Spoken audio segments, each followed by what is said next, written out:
Welcome, fans, once again to That Was Two with professional wrestling independent referee Brad Livingston. With me today, a veteran of the indie scene, Dale Patricks. Dale, how's it going? Doing pretty good. About you guys? Oh, just doing great, man. Just living the dream. So, the question that I always start out with: growing up, were you always a fan of the wrestling business? Oh yeah, of course.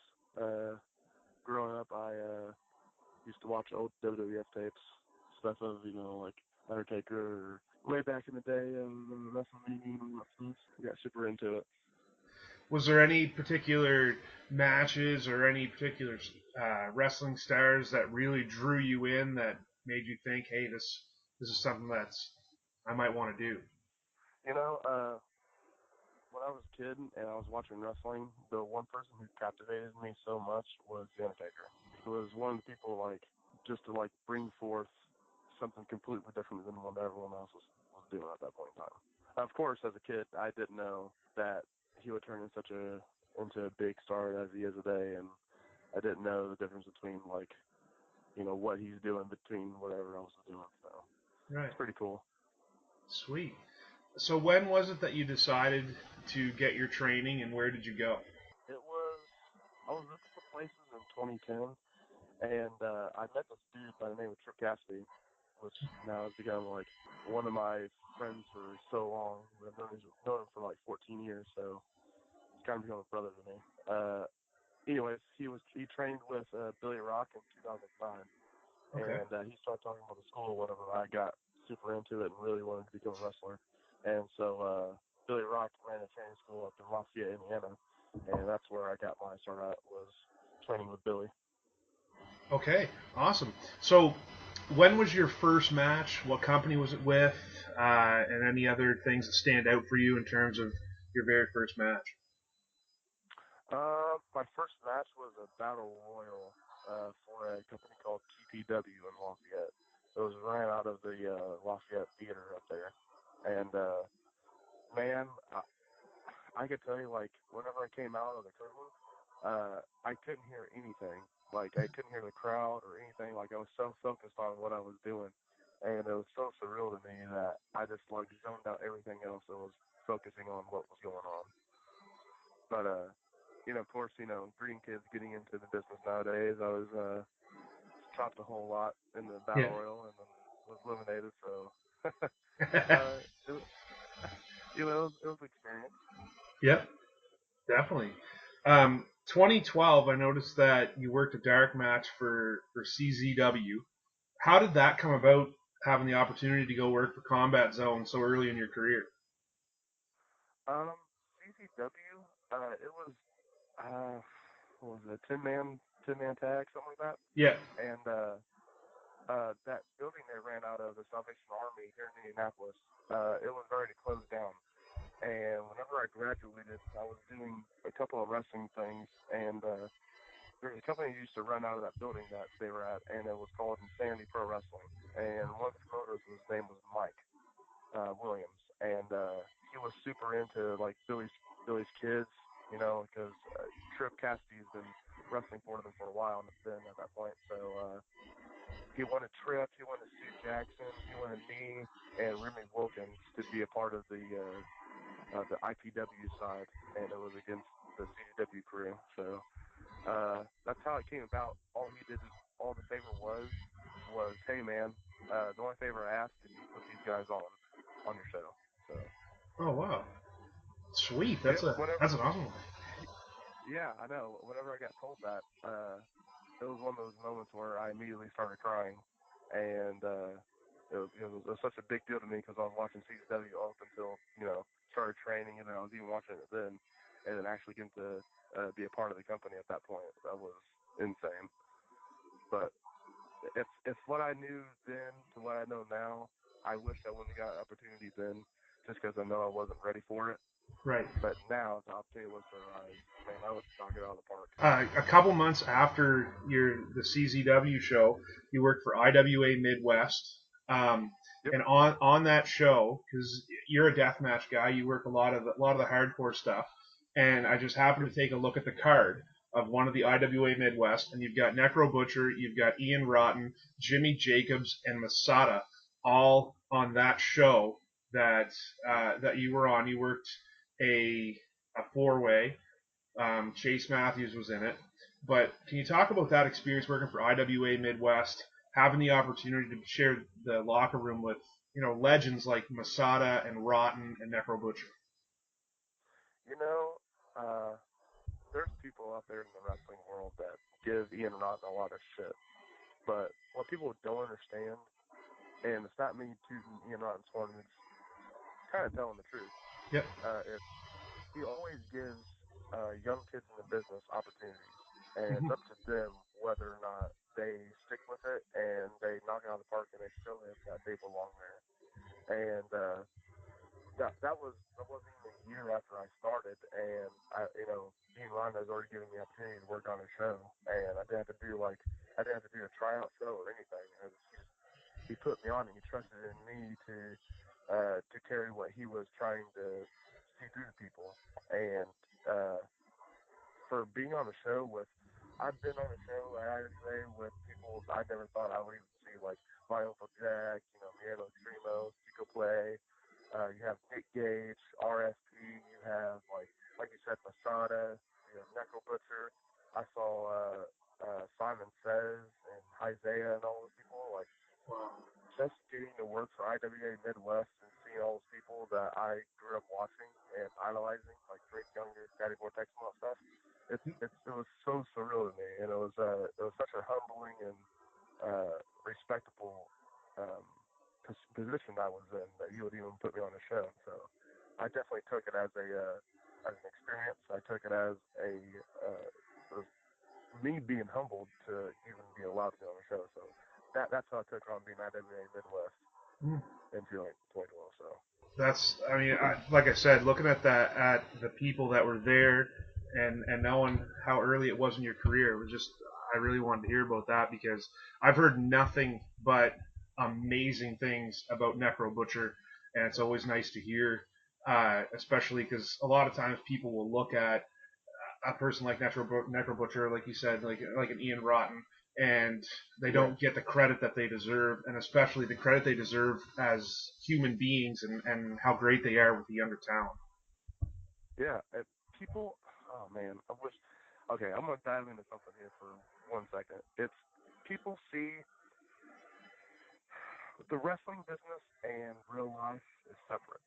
Right. People see people for who they are as a person, and they want to act out or lash out to them as if it was in the wrestling business. In the wrestling business, it's all fantasy. You're getting to see the person that you wanted to see, but when you find out who they really are, things become completely different.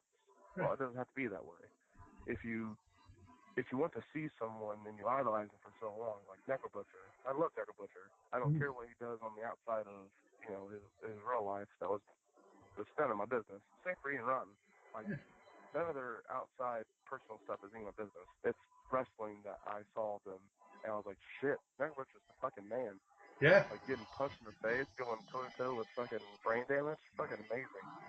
Yeah. Uh, it seeing like when I first got there at the show at the IWA Midwest, I put all my bags in, shook everyone's hands, set up the ring, and I went over to the ring truck, and Mecha Butcher was inside there like he was just sitting there chilling, drinking beer, smoking weed, and I was like, fuck yeah, this is awesome. I don't know, it was getting to see your heroes and your idols like how they do before the matches. It's awesome. Right. Yeah. It's I love hearing about that side. A little while after your IWA Midwest, you debuted in IWA Mid South, which is one of those companies that you just hear about. And the match that comes up in terms of your first match, it may not have been your first match with IWA Mid South, but the one that comes up is it was against another person who's been on the show, Congo Kong. Can you talk about your experience, your first time going into IWA Mid South, and how you got that opportunity? I did it Mid South. Like I said, Ian Rotten has been like we were talking for so long, and I worked for his one off show. It was called A. what was it, ARA, American Wrestling Association, Yeah. and that's when he first put me on, one of his shows, and then that manifested into IWA Midwest, and then after that, we kind of lost touch for a second, but we got to IWA Mid South when it first rebooted up, and I was with a couple people, and one of the people I was with talked to Ian and was like, "Hey, use them on a couple of your shows, maybe use them tonight against Hong Kong, do whatever." And Ian was like, "Okay, yeah, no problem. Put in this, and go have fun, go enjoy the show." I was like, "Hell yeah, that's awesome." You get the, oh man, working for IWA Mid South back in the day. That was an experience seeing all rebooted up, and even looking at the cards from then, like you had Chris Hero and Drake Younger on the show, and you had Simon Says on the show. Nuts. Yeah.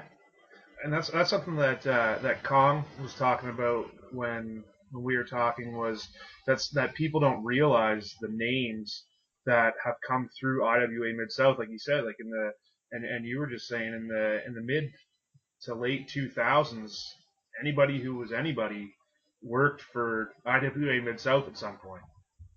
Exactly. Yeah, Like look at CM Punk, look at Seth Rollins. Like they yeah, all went through IW Mid South at one point in time. it's incredible. Um, Yeah. the in 2013, it was November 2013. You worked a deathmatch tournament for Evolution Pro.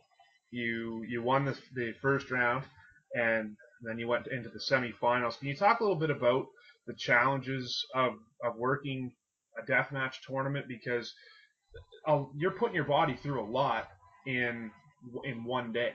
So can you talk about in particular, that particular experience, that deathmatch tournament, and just the mindset going into these matches?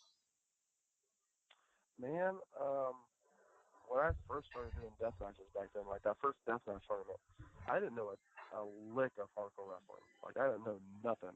I Wow. mean, yeah, you can watch Cactus Jack and all that stuff all the time you want, but Mm-hmm. when it actually comes down to actually doing it, that's what makes you. But there's a separation between a boy and a man. Like you learn so much, and you have to like. There's so much you have to go into a death match with. Like ring psychology, mindset. You have to like deathmatch wrestling is a whole nother game to that barely anyone can play with properly. Um, so when I first did it back in 2013 for EPW, like I said, I didn't know anything. That was my first deathmatch anything. So my first deathmatch, obviously wasn't good. I fucking know that, but it was awesome. Like getting to experience my first hardcore anything. So and then now it's can't touch me. You know what I'm saying? Like Yeah, now I know what to do and how to do everything. So it's not an issue anymore. that's one of the things that I wanted to talk to you about because my old podcast we had interviewed um, Joe Gacy and uh, oh, now all the names just left my head. But anyway, we've talked to a lot of guys that um, have done a lot of the death matches, and I work as an independent referee in the state of Maine and in the Maritimes, and I work with somebody who just he loves death matches. I'm not sure if you've ever been on a card with him or not, Rob Marsh. Um, Oh, but oh yeah, I've what seen it a couple of times. Yeah. what a lot of people don't get is what is something that you said, and I wanted you to elaborate a little bit on it. Is the psychology of a death match? People look at death matches, and if they're not knowledgeable of the wrestling business, they don't see the effort and the psychology that it takes to actually pull off a good death match like you do so often. Can you talk a little bit more about the psychology that goes into it? Because a lot of people don't see that. Well, first off, thank you. I appreciate that. That means a whole lot to me. Um, Psychology to me, like, okay, there's difference between regular wrestling psychology and there's difference between deathmatch psychology. It's not all about when it comes to death matches, it's not all about hitting each other with Right. stuff and it makes no sense and just blowing your load so early. You got to build to you got to build to the the shots that you do with light tubes, or you got to build to the big bumps that you're going to do with like barbed wire or anything like stuff like that. You got to build to it. You have to make sense. You got to tease it. You know what I'm saying? It's not people nowadays just like to hit each other with shit and fucking have no sense at all, and it doesn't make any sense, and that's why the matches shit. Right. And that's why you see so many bad death matches out there. Um, Rob Marks is one of those people who I see that are new and coming up and are actually fucking, you know, decent and actually fucking deserve a lot of the credit that they're given. You got these other people out here that, that just want to go out there and, oh, hey, I'm a deathmatch wrestler. Let's not fucking take care of each other. Let's not, Right. make sense of what we're doing. Let's be idiots. And that's why they get fucking hurt. I mean, that's I something don't know. that. I have a lot of ill will towards people who give deathmatch wrestling a bad rap, and then they want to go online and talk shit about it. Right. So I have a lot of kind of pissed off on that a Yeah. little bit. So No, and like it's like I said, like having the opportunity to sit and talk to somebody like Rob Marsh, who I work with at least 2 or 3 times every month, and the passion that he has, and the way that he talks about the death matches and the death match tournaments and how excited he gets about it, it really makes you see and realize like this isn't just like you said. And yeah, you are gonna, like you said, you are gonna see some guys that are just let's just go out and beat the shit out of each other for no reason. But most guys like yourself, Masada, Necro Butcher, guys that are at the top of the game in terms of death matches, it's not just about let's beat the hell out of each other. It's we're gonna work. This is part of our match, and that's what I love about yeah, watching, yourself and like I said, Masada, Necro Butcher, guys like that. yeah, of course. Like even going further back than the new elite deathmatch stuff, going back to like when Cactus Jack was in, doing death matches and all that Yeah, stuff. Like he made sense out of everything he was doing. He wasn't going out there and beating the shit out of his opponent and not making any sense. right. The fucking he wouldn't have gotten the bookings he would have gotten those. Like it's just I just don't get it anymore. I don't understand where it fell off psychology wise that people don't give a fuck. So, kind of getting back to ask to some questions in terms of the career. 2014, you formed a team with Trip Cassidy called the Young Dragons. How did that come about, and what was that experience like working as a tag team? Uh, it originally okay. We've been riding along with each other, been getting in cars with each other all that time. Me, Trip, and Josh, and all of them. Mm-hmm. It originally started with just Trip and Josh. They were Okay. talking about the dragons and Naptown Dragons and how they want to pay homage to them. And randomly just joked about it and was like, let's call ourselves the Young Dragons. And then we added in uh, by well now he's not a kid, but then he was a kid. Ace Perry. He was just doing like local indie wrestling stuff, Yep. and I was telling Trip about him and how about we should add him into the group. And so he started riding with us a lot, and Young Dragons was kind of stuck. It wasn't like we weren't trying to make fun of anything. It was to pay homage to the people who came before us, who made Indiana wrestling what it is and what it was. Um, so that's what. Whenever we started fucking getting tag team bookings like Young Dragon and stuff like that, we took it as a sign of respect, and Mm-hmm. we took it as it was real. It was kind of real to us at that point in time because like I said, we're paying homage to the people who came before us, so we wanted to do the Dragons good. So that's what it was and talking about. Uh, Also in 2014, you had a great set of matches with John Wayne Murdoch. Your first match that I came across was straight up wrestling match, great solid match, and then you did the fans bring the weapons. That also involved the Suicide Kid, I believe, and then you did a best 2 out of 3 falls count anywhere. Uh, just yourself and John Wayne Murdoch. Can you talk about the experience with that? Because he's another one of those names that is at the top of the list in terms of the deathmatch style. But you guys also showed, hey, we can go.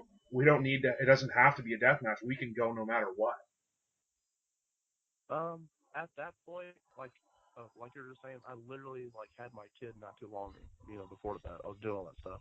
Okay. So I don't know, like my mindset wasn't all with wrestling, and those matches that I had with him then, I wish I would have them with him now.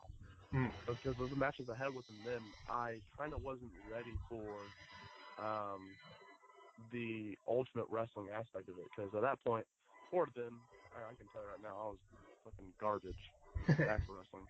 Like I had a psychology down, but I don't know. I wasn't as good as I fucking am now. But the matches I had with him, like I said, I wish we had those series of matches now. But the match I had with him in the Fans Ring Weapons against Suicide Kid and Tim and myself, that was the breakout moment for me Yes. to Ian in Ian's eyes. And Ian was just like, "Fuck yeah!" That brought me back to like the good old Kmart building days.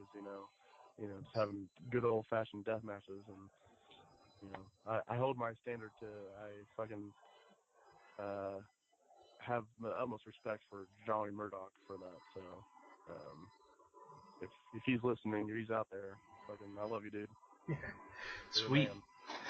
But yeah, like you said, that was kind of uh, the breakout moment for you. And not too long after that, you won the Prince of the Death Matches tournament for IWA Mid South. You in the first round, you beat Adam Bueller. Second round, JC Rotten, and then the main event, Mikey McFinnigan. And the matches in there, you had a glass match, you had an electrified light tubes match, and then you had a barbed wire, light tube, gussets, basically everything that could possibly be thrown in there was in there. And that was all in one day. Can you talk about when you found out that you were going to be winning the Prince of Death matches, how that felt, and then, of course, that day working 3 matches and just throwing your all into it? Man, that morning waking up, I didn't have the money at all. Like I don't have the money at all to make it down there to the show. Oh, wow. So I had to go give blood. I had to go to a shit. What do you call those places? Like a blood I donor had to site. go donate blood. Yeah, Yeah. there you go.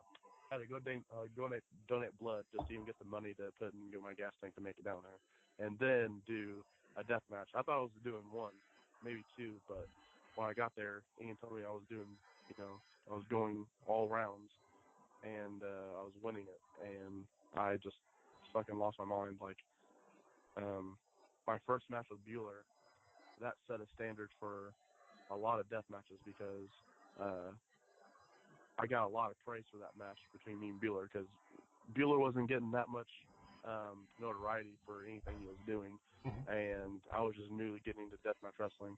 And for us to go out there and do what we did and have the match that we did, kind of put Bueller on the map. And you know, good on him. That's awesome. Um, the match I had with JC Rotten, that kind of was like it was almost like wrestling JC's dad a little bit. Um, it was just fun. It was just a fun little electrified light tubes death match, and then the finals. I was spent. I imagine. I was fucking done by the time the finals got on. I've already like passed out in the locker room. What? Fucking loss of blood and Yeah. my blood sugar was low and all that stuff. So I was trying to eat something to get my blood sugar back up. And so when we went out to the finals, like I said, I was dead. And to do that match with Mikey Finnegan, which I love that dude. It sucks I don't get to see him all the time, but I went out there and had that match with Finnegan, and then I won. That was a special moment for me. And I was like again, people give Ian Rotten shit, but Ian Rotten gave me my first deathmatch tournament win for him, and then got me into King of the Death Matches, which led into years afterwards being a King of the Death Matches. You Right. know, I fucking so he entrusted in me to win it, and then they go on to King of the Death Matches, which I give him all my praise in the world, and humbled by him doing that. So And speaking of the King of the Death matches, that was obviously after you had won the Prince of the Death matches. And again, you worked Adam Bueller. This was the first round match. The barefoot fish-hooks match with carpet strips and the tubes. And then you went on to the quarterfinals where you had the opportunity to work a legend in Masada. So can you talk a little bit about working your first King of the Death match tournament as well as working that match with Masada? Yeah. The reason why, like, people don't know this, but we started that show super late because there was like a terrible thunderstorm that came by that day, Oh wow. and that's why like the ring looked so shiny and like because the ring was completely wet. We tried to cover as much as we could, but it just soaked through whatever we put down there.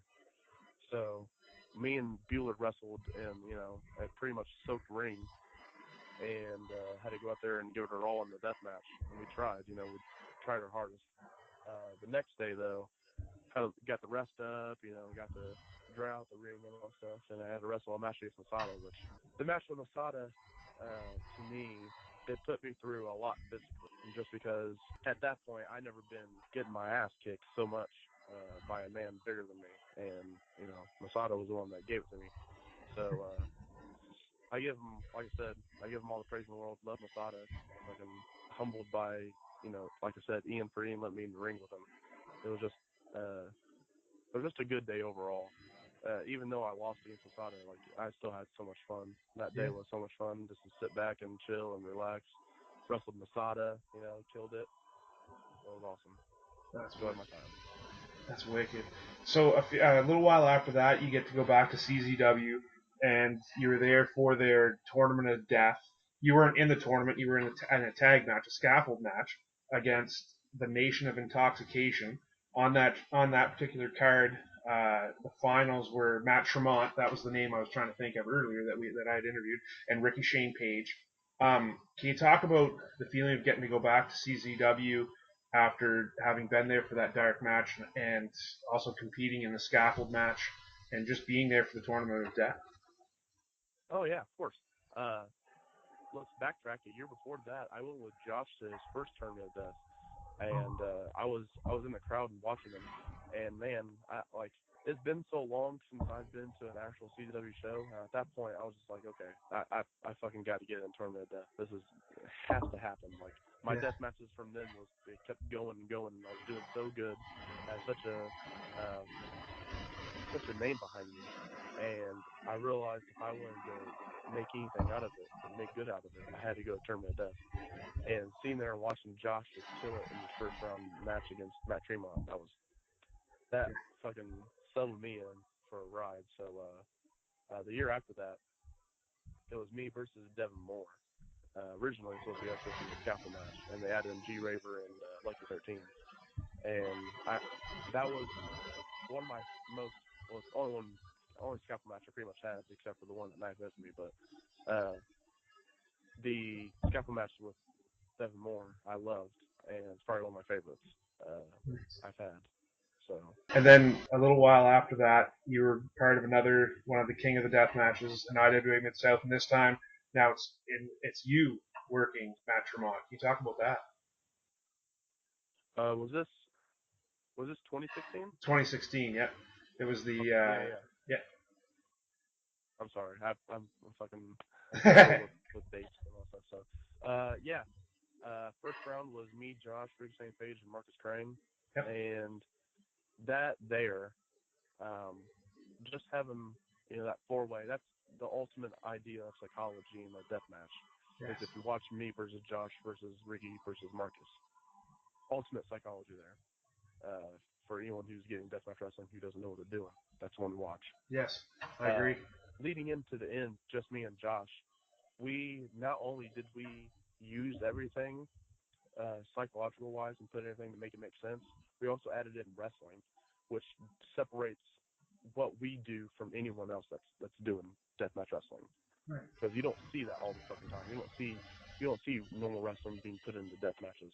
And so when it was just down me and Josh fucking blew it out of the water.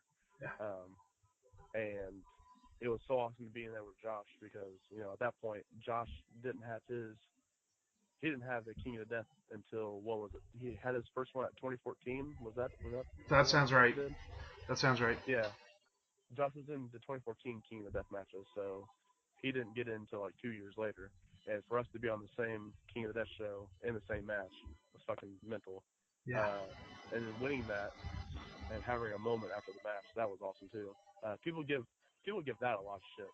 A lot of people out there give that a lot of shit about us hugging after the match. Fuck Oh, no you. way. You know, I kiss my loved it. ass. You I know, loved it. we're fucking yeah. Thank you. We're Dragon Bros. You know, we're Yeah. brothers. We don't need to fucking wait until we get to the back. Fucking why not? Anyways, I'm fucking getting on it right here. Sorry. Uh, then next round was me and Matt Tremont, and that was at that point like again, I'm terrible at taking care of myself before a deathmatch tournament show. I'm so terrible at it because I don't eat anything because I'm so nervous. I'm so hyped and I want to get it done and over with. So I don't eat anything. You know, so I can have anything to eat. Sun's beating down our asses, and it's so hot outside that after the first round match with me and Josh and Ricky and Marcus, uh, again, I was spent.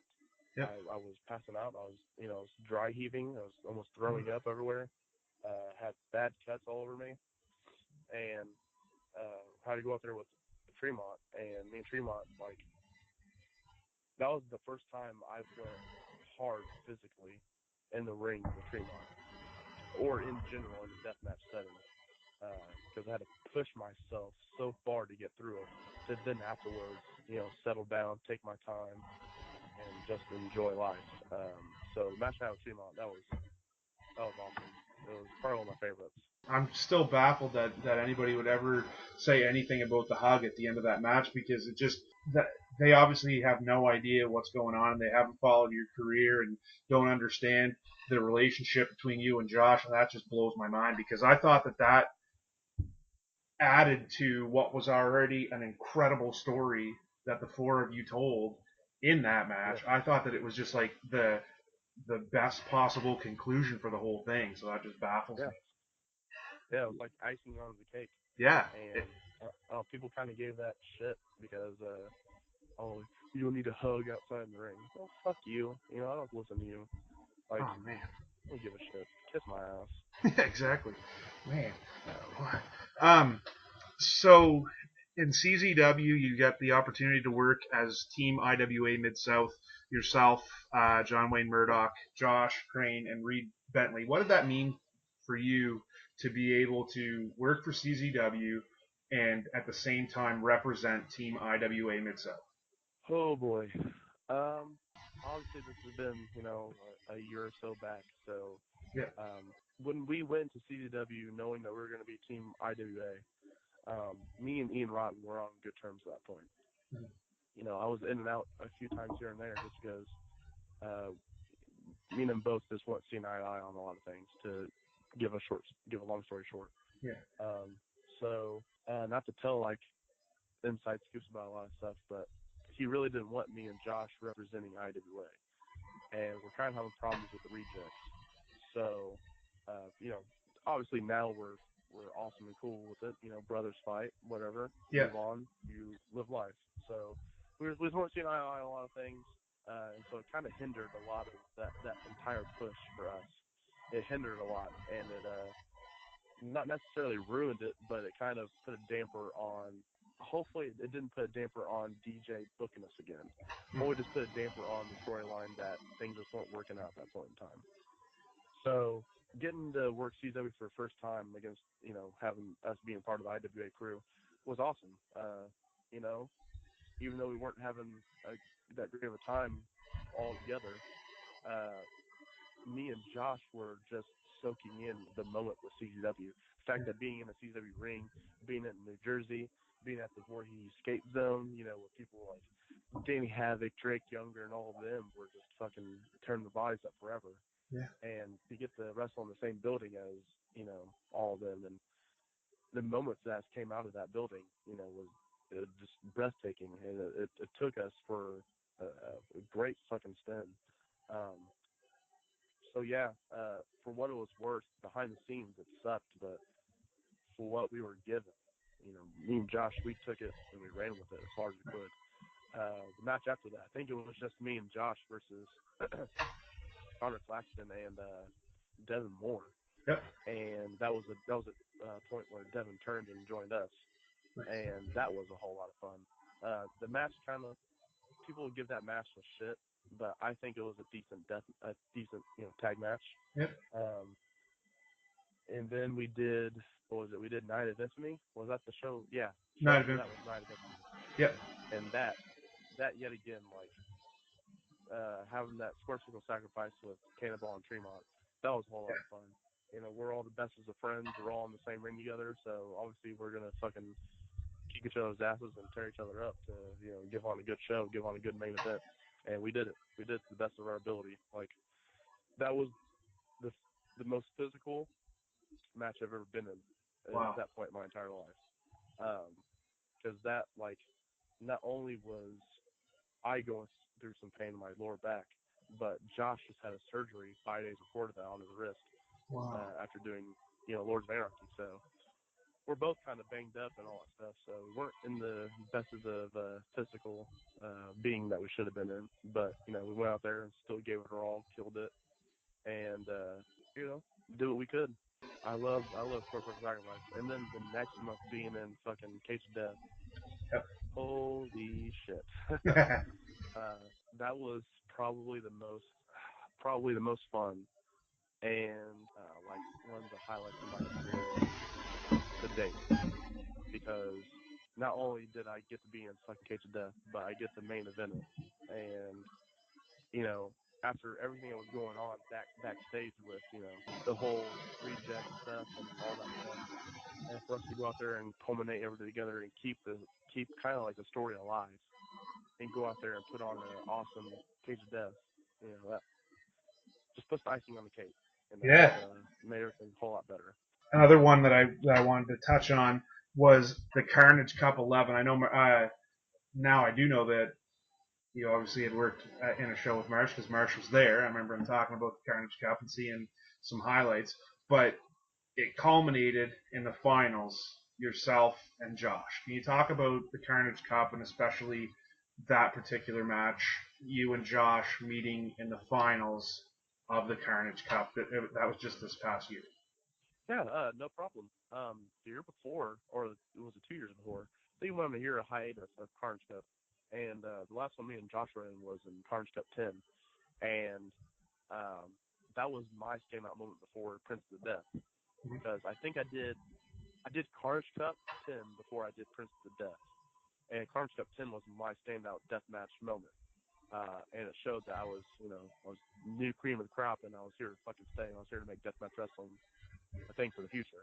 Yeah. So, when we did Carnage Cup 11 and we did the finals, we originally were supposed to do something that no one has ever seen before. I'm not going to say it because I don't want anyone to get any ideas, but we're supposed to do something that no one has ever seen before.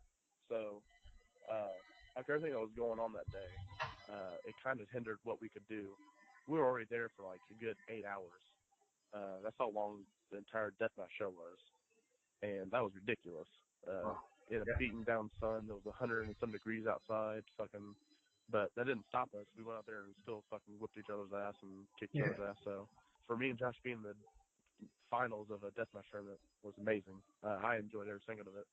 Um, I got myself caught on fire for the first time in my entire life, Oh wow. so that was pretty fun. Yeah. I still have scars from that, by the way, which I is know. just, everyone gets scars, a lot of fucking shit too, and I take it as battle scars. It shows who you are. I don't know. I'm stupid. I'm a stupid guy, so I guess I say dumb things every once in a while.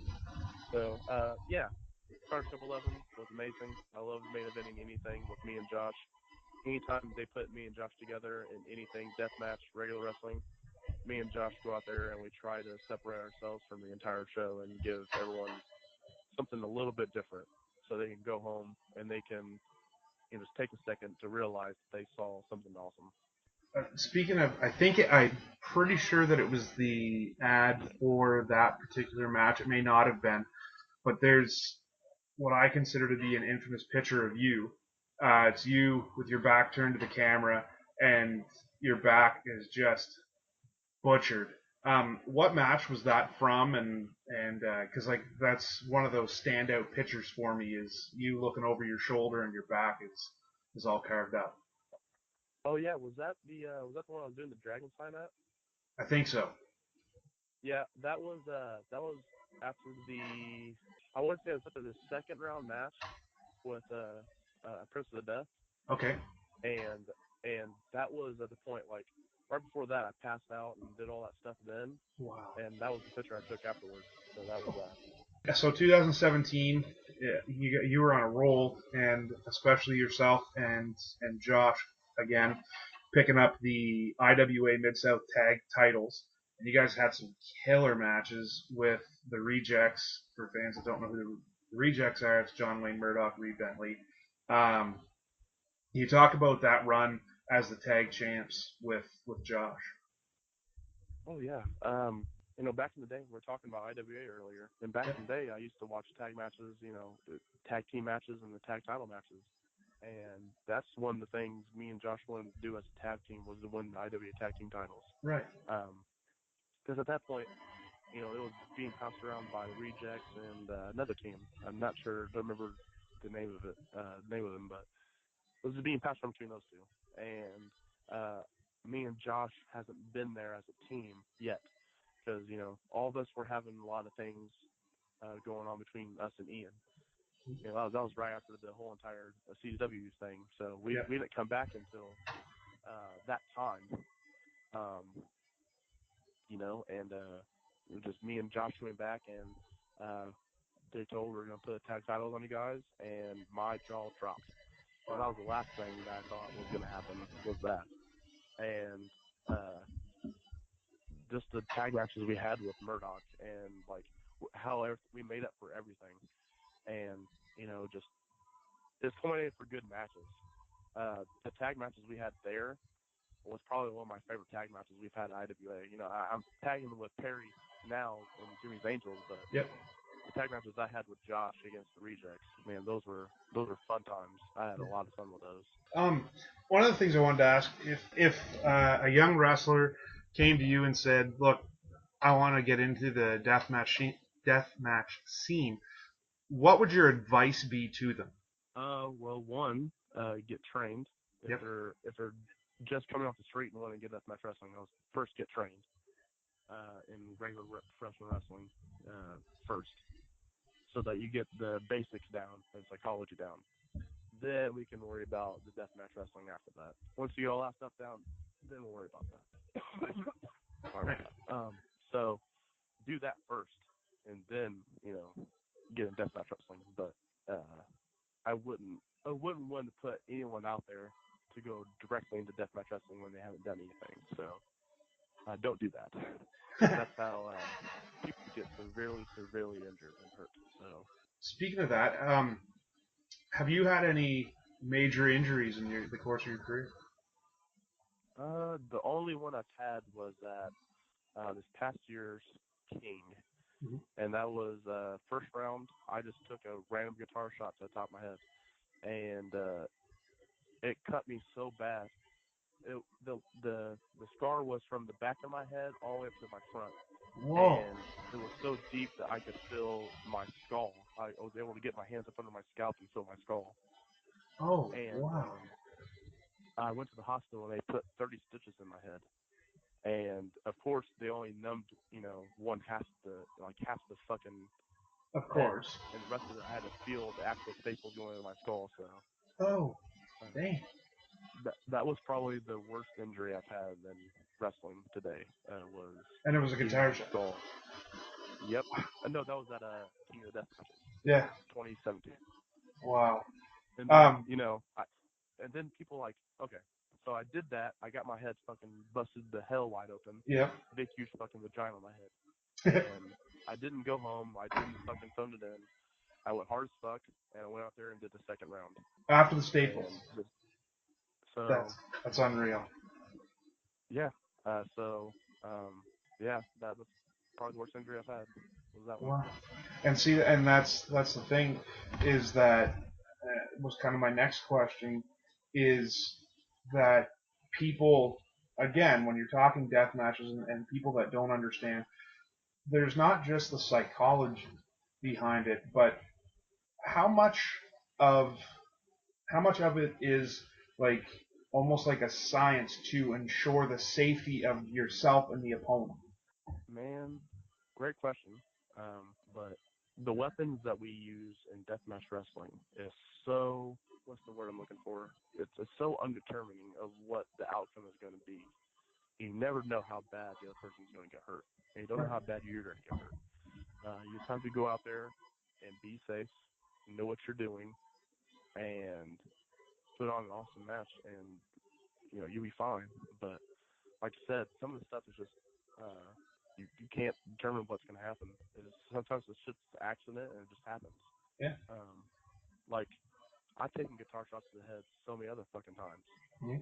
From like Tremont was the first one I took a guitar shot to the head from, and this one just busted me wide open. So everything is so undetermined with what's gonna happen. So I really the weapons we use is actually fucking dangerous and could actually fucking Yeah. severely injure you. So there's so much goes into putting together a death match, and your body is never going to be physically ready for it. So you kind of have to grow a set of balls and just man up and do it. Yeah. Otherwise, you're going to wind up hurting you and someone else. So Right. Yeah. Exactly. I mean, Rob Marsh just had a death match not too long ago, and the picture that he had up on Facebook, it was he had two syringes in his head, and I was like, dude, was that not like what was that? And he's like, no, he knew exactly how to put where to put them. I just had to make sure that I didn't do anything stupid and cause him to drive it in somewhere else. And that's kind of like what I was talking, what you were talking about, and what the question was, like just protecting each other. And a lot of times people they don't see that part, so it's always good to hear. Um, Throughout your career, you've done a lot of singles, you've done a lot of tag. Do you have a preference in terms of working singles versus working tag team? you know, um, lately I've been loving a whole lot of singles, but um, I've been getting a lot into more of tag matches because tag matches is kind of one of those things I barely have done, so I barely know anything about it. So it's kind of a challenge for me to do a little bit of everything in wrestling. I like to learn everything. If I had the chance to learn behind the scenes stuff, I would do it. If I had the chance to learn different types of wrestling, fuck yeah, Yeah, send them my way. So like deathmatch wrestling was a challenge that not gonna say accomplished, but like I think I've got it down to a science. Uh, Singles wrestling, I got down to a science.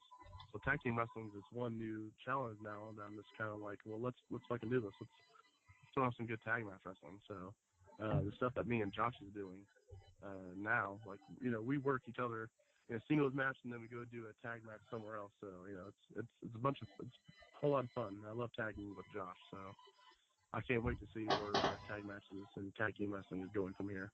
sweet.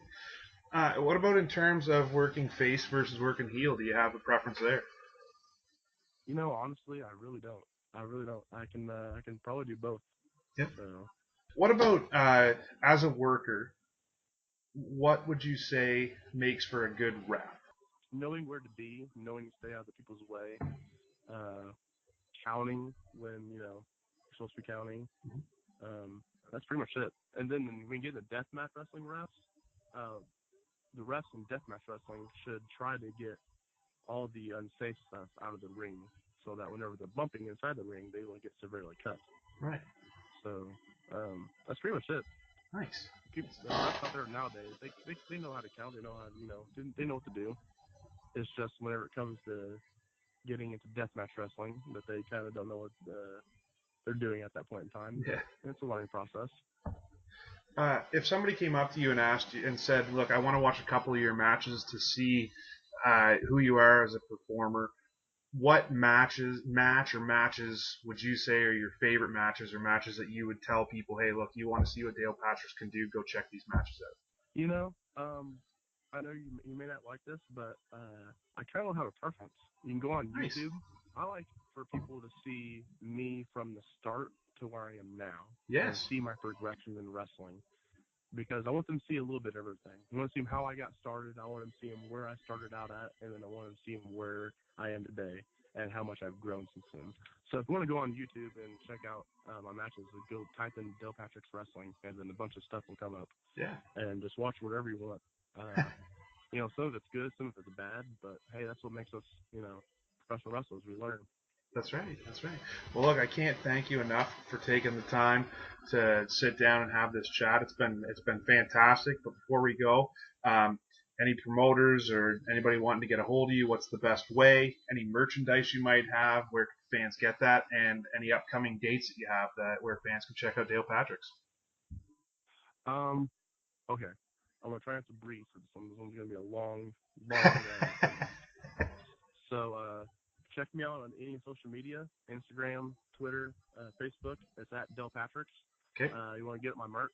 I have new shirts coming out. They're the Siozawa made shirts. It's the Indestructible Idiot shirts coming out again. Nice. I'll have those here in the next week or so. So just hit me up on Messenger and DM me, and I'll see what we can do. Nice. The shows I have coming up, I have this week. I'm in Greensburg, Indiana, for WWL Wrestling. Um, Next week, I have Wrestling Theology uh, up in Carmel or Fishers area. Okay. Then, towards the end of the month, I'm in Berwyn, Illinois for Bourbon Championship Wrestling. It's me in a open challenge match to whoever is out there who Nice. wants to accept my challenge. That's where you go. Um, for any bookers, promoters who wants to book me, hit me up on my email. That's thedelpatricks@gmail.com. If you want to hit me up, via text, via Facebook, I would prefer Facebook, so I have to get my Mm-hmm. number out to people. Right. Uh, Facebook, just hit me up, Del Patrick's, and send me a message, and that's how you get a hold of me. Sweet. Right Thank you. on. Right on. Well, thank you again for taking the time to sit down. I've thoroughly enjoyed this. This has been great. No, dude, no problem. I'm sorry it took so long. I definitely do apologize for that. Oh, not a problem at all. Things come up. Thank you again. This has been. Thank you, sir.